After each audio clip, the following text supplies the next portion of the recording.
Good afternoon. I'm Steve from Adisa, and welcome to the latest edition of the ITAD in 15 webinar series. I'm joined today with Glenn from Revert in the US. Hi, Glenn. Hi, how are you doing, Steve?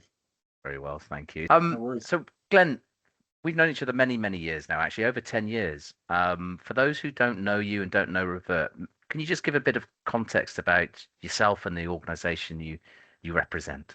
Sure. My name is Glenn Jacobsen. I'm living beautiful, snowy Colorado now. We finally got some snow. I've been in data storage for probably longer than I should admit. I started out as a failure analysis engineer on 3480 head guide FRUs for a desktop tape system made by IBM. So that probably dates me a little bit. And then my journey through storage started in tape, moving from the tape drive side to the actual tape media side, working for 3M and then Amation, and then being recruited to Storage Tech to manage the nearline portfolio, which included the introduction of the 9840 and the 9940 tape drives. From there, I did some startups, did some consulting startups, was director of business operations for Hitachi Global Solution Services for all their professional services there. And then I joined a little startup that had started as a mainframe reseller, one of two mainframe resellers for Storage Tech in the US. And when Sun Microsystems acquired Storage Tech, there became a need for this reseller that was storage focused to figure out, okay, how do I now add value to Sun, as well as this ecosystem of other resellers that were really focused on, Spark servers and things like that. So I was brought into the company at that time based on my professional services background to figure out how can we do that? How can we add value to this ecosystem? And in doing that, we were approached by a large bank in the US that had a problem. They had undergone a data breach. And because our company is comprised of professionals that have been in storage for many, many years, whether it's tape, whether it's disk, migration, replication, et cetera, we had experience on the raised floor that a lot of these other resellers did not have. And that was valuable to this customer. And so they said, look, I've got a problem. No matter what happens with my disk drives that I have drives that fail. They fail out of servers, they fail out of storage arrays. Now, because of this problem that I'm resolving, I need to make sure that all the data is cleared from these drives before I return them to my vendor for warranty credit. And this became a challenge for us. And it started out as a process issue, not a technology issue, a process issue, because they needed to make sure that there was a process in place that could verify that every drive that was processed and went out the door was cleared of data in accordance with the standard. And back in that time, this is 2007, 2008, it was primarily the DoD 5220.22-M standard, right? And there's variations of that, but also certainly in the UK, there's the HMG InfoSec 5 lower and higher baseline at that time. But for us, we just focused on that. And so we started out with a process issue and then incorporated technology into that. And that became a very interesting proposition for us because we know that there's software vendors out there, commercial off-the-shelf software vendors out there that provide this capability. They can sell software, but we can also go out on the internet. Back then, the internet was still a little interesting at that time, but you could still download something for free, and you could potentially do that. Of course, when doing that, and we encountered many of the customers that we now have that started out that way. But again, they didn't have a process, they didn't have a procedure. They just, hey, do you have time to go, take this banker's box of drives and run it through this software and see if we can clear it before we get rid of it or whatever.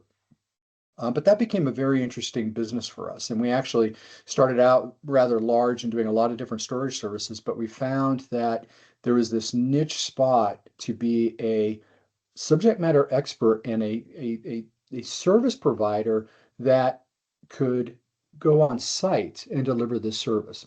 And what we see in the landscape back then and what we saw, and that was another key part of the value proposition for this customer, this initial customer, is you have to do it on site. So all of the, when you look at a traditional landscape today, whether you're a an IT asset disposition provider, whether you're a drive manufacturer, whether you're a storage or server manufacturer, a lot of the emphasis is on, hey, you got to take these drives, you have to return them to us. And then there's, in their maintenance agreements, there's, hey, you have to remove the confidential information, but, hey, it's going in the Yeah. back of a CE's car, and they're just taking it to the office, putting it in FedEx and sending it in. But we had to create these processes and procedures to be delivered on site. And so that's where our value really became apparent, is doing this all on site. And so we've been able to grow that business, and and that's where we're at now. We are a global provider of these services, and we expanded that to be also IT asset disposition services. And what's something unique about our company is that we don't operate a traditional ITAD facility. We don't do recycling. We don't do refurb or remarketing, remanufacturing. We just deliver these services on site, so that we can then partner with other companies that have that core competency. Our core competency is data sanitization and on-site services through, you know, data center enterprise processes and procedures. There's other companies that do that much better than us. We recognize that, and then we partner with them. But for us, we believe our IP is not in just software, but it's in the process and procedure that we deploy when we deliver these services to protect our partners and our customers. That's phenomenal, Glenn. Just to pick up on, because clearly we don't script this, so we're just going a little bit on the fly. So, technical background, you saw a problem, became a Yep. problem solver, and as you say, it wasn't a technology problem; it was a process problem, Yes. and dare I say, it, a location issue as well. Sure. And this was where we first met many moons ago, Yes. because you have your own software product that we've tested and certified. And of course, we reached out probably, I guess, August last year. We might have started the conversations to look at certification and to look Mhm. at building assurance to a broader customer base that the processes that you follow are rigorous and best practice, or good practice, we should say. And that sort of started our journey together on the latest engagement, which has ultimately ended up with you becoming certified to our new ITAD certification called ITAD Essentials. Right. Um, what attracted, other than my brilliant selling, Glenn, what attracted you to the ITAD Essentials certification once you were introduced to it? That's a great question. We and as you said, we have a internal tool, a data sanitization tool that we went through, product assurance and then product claims for the latest version. And this was part of a vetting process that we had to be onboarded with one of our large partners, which is one of the largest server and storage manufacturers in the world. And what was interesting about that experience is, um, you were the only organization that took process into account. They say, okay, we can do a forensic analysis of software. Is it resistant to a keyboard attack? Is it resistant to a laboratory attack? That's great. But you went deeper and said, tell me about your development process. Tell me about, how you build quality and quality assurance and risk mitigation into that process, which is something that we had never encountered before. So, we knew that a big part of the ADISA mission and purpose was about risk mitigation. And so that's where we first got started. And then when ITAD Essentials came out, again, looking at, hey, here's a stand. And again, one of the issues that we had is we're ISO, we have ISO certification. So we have our quality management system, environmental management system, and our occupational health and safety management system. We have that. We were asked a lot, hey, do you have R2 V3? Or do you have e-stewards? And it really doesn't apply to us because we don't operate a facility. Yeah.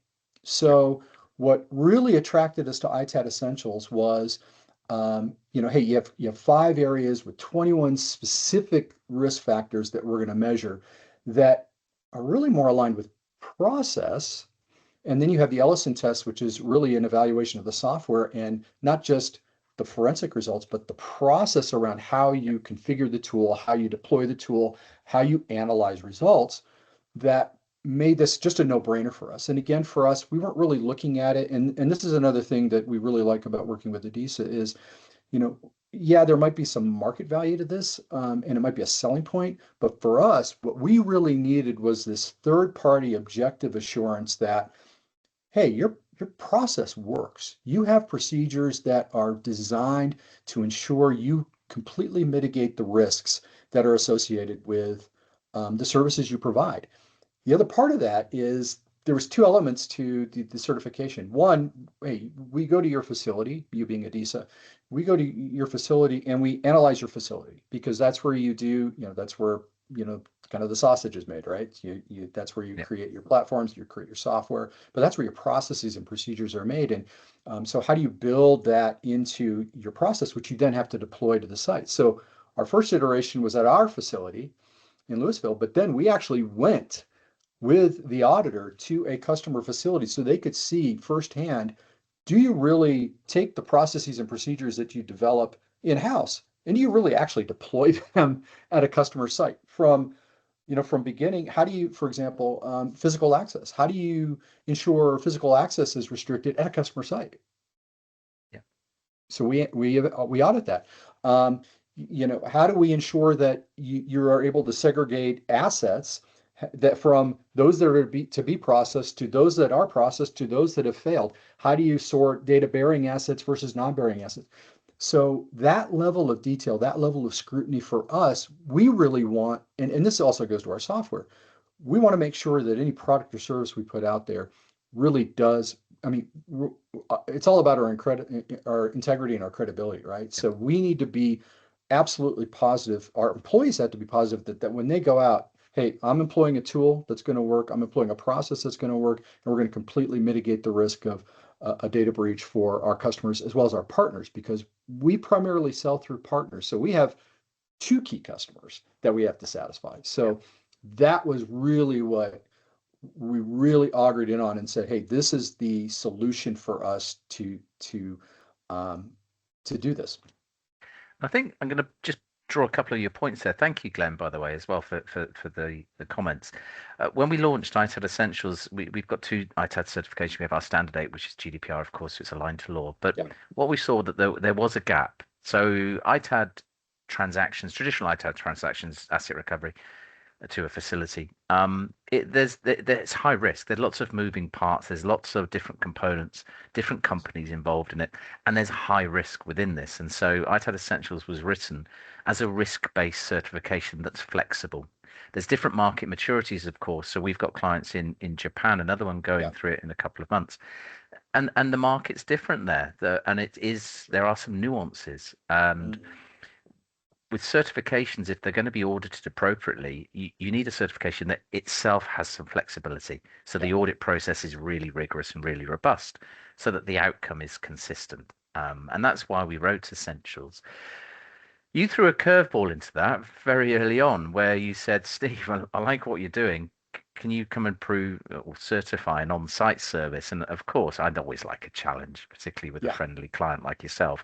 And I said, well, let's give it a go. And we started that journey, I think. And as you say, it was multi-site Mhm. because we needed to look at some of the prep for I won't give too much away about your process, but some of the prep that you did for going onto customer site, um, the information flow with the customer about your expectation and the reality of the location you're going to. Yeah. And I thought it was a brave move. I'll say this out, publicly to allow us to join you on site. And yes, we did go. One of our audit team attended location at a customer in the US and observed under strict rules. Of course, there was no tutting and no red marking or anything. But we Right. wanted to make sure that we saw evidence firsthand of how your very professional team manage the customer, because that's the difficulty. Manage their environment because it's Mhm. outside of your control to a degree, but manage expectation on control, and then dynamically deal with things as they happen. Right. It was a great experience, and Josh, who came with Yeah. over to you, did a great job as far as I'm concerned. And he said it was a really, really interesting experience. Exactly how your team led the client and controlled the client so the parameters of the environment were constantly under control, Yeah. and that's a skill. And it's led by policy, expectation, and the Mhm. written word, but a lot of it is the action on the day. And I Yeah. think that the audit that we did, that we both said at the time, we'll give it a go. I was very happy when I read the report and happy to certify Revert services because what we saw was really strong intention, really strong policy, great documentation, but the execution was phenomenal. Yeah. And that meant that we could see that being done in different environments with different customers because the DNA was there and the staff training was there and their competency was clear. So we're really, really pleased to see that um, the flexibility of ITAD Essentials to your not unique, but to your particular business model was able Mm-hmm. to work really well for you. Mm-hmm. Um, as ever, these things are great, and as you say, you got a certification because you wanted to be assured that you were doing the right thing. Do you feel that having third party validation is going to help your sales team in those new business perhaps discussions? Do you feel that customers are that aware of the risks that are posed that need to be managed appropriately?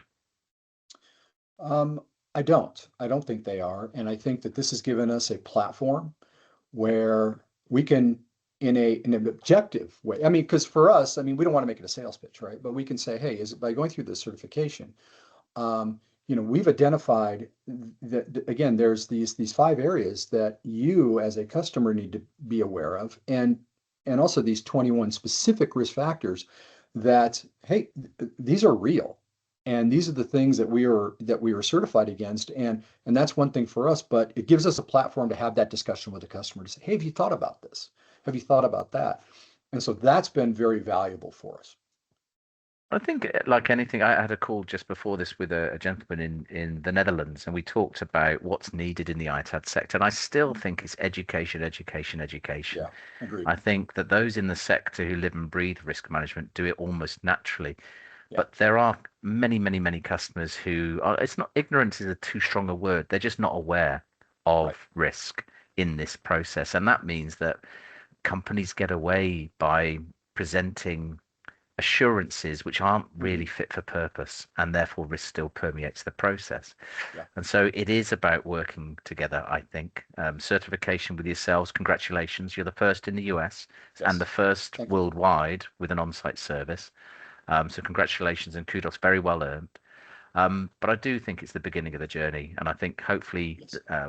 sessions like this, where we explain a little bit Yeah. about your DNA, your background, will help organizations see that this isn't a logistics process. This isn't just about recycling or brokerage. This is about risk management and ensuring that that is the first thing that we achieve Absolutely.